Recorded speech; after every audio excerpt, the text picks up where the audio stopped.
recently I had a buddy of mine come up to me. He's getting into radio, starting to get his feet wet. He said, "Hey KP, what's sideband?" So I'm going to provide a brief explanation. I'm going to dive in deep. And this video, and any of my videos, are meant to, where you think I'm right, wrong, crazy, stupid. If it causes anybody out there to do further research on their own, I've done my job. So that's what this is all about. But anyhow, this is about sideband, general, I'm not going to dive deep into it. So a brief explanation of what sideband is, what goes on in a transmitter, what goes on in a receiver. Just to gain just a rudimentary knowledge of what goes on. Trying to move people away from being just a appliance operator. You know, just have the tiniest bit of understanding. You don't gotta be an expert. I'm not an expert. Just have a little bit of understanding of what's going on when you use something, and good to know a little bit how it's working. All right, let me move into it. All right, let's go ahead and take a look at what the typical amplitude modulated signal looks like. All right, I'm zoomed in here quite a bit so you can see what's going on. All right, so we produce a carrier. All right, carrier is at the center of the screen, right where that 0 is, and the carrier sets at 27.285 megahertz.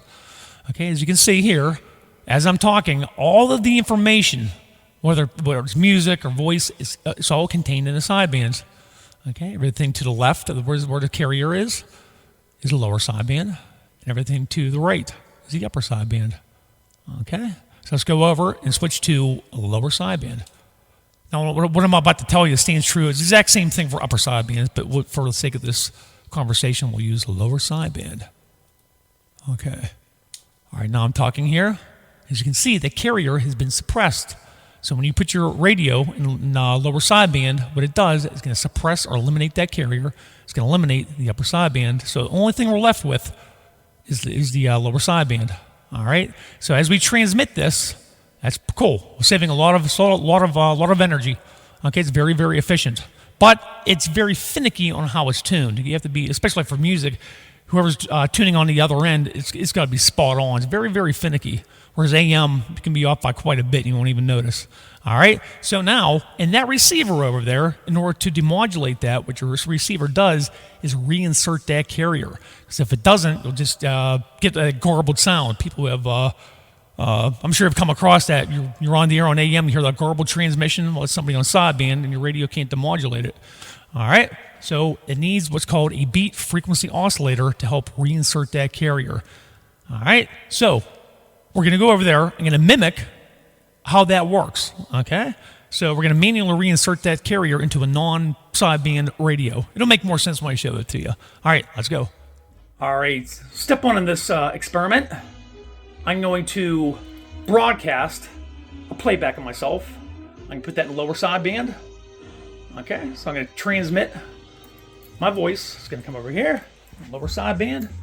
It's going to hit that dummy load, and dummy loads radiate. So there's going to be enough RF radiating out of that dummy load to come over here to this receiver, which is a non-sideband radio. Cobra 29 LTD Classic. Okay. Over here, I just have a little short piece of wire, putting it back at the SO239 connector to help pick up that weak signal coming from the dummy load. All right, so here comes the incoming sideband signal, lower sideband. All right, right here, we have a Galaxy DX2547 set to AM. Okay, the mic gain is turned down on everything. I'm only using D104 to put this radio in to transmit. All right, so in AM, everything's on the same channel. We're gonna key up, okay? Radio's gonna throw a carrier. Come on out the back there. And that dummy load. And once again, dummy loads radiate RF.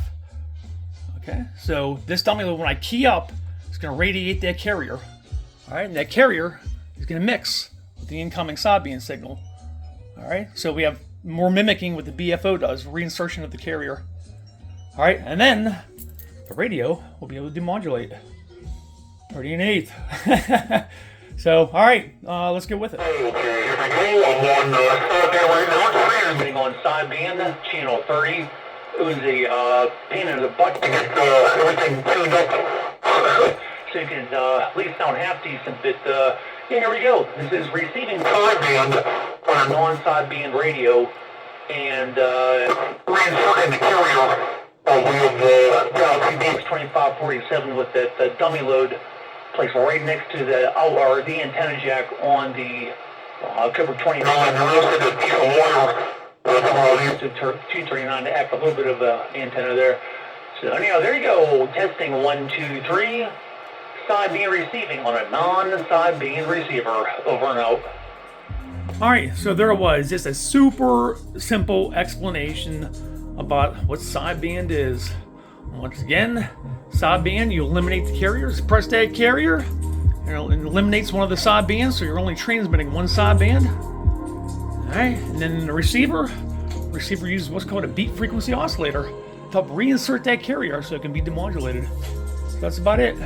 So I hope I caused somebody out there to do some further research.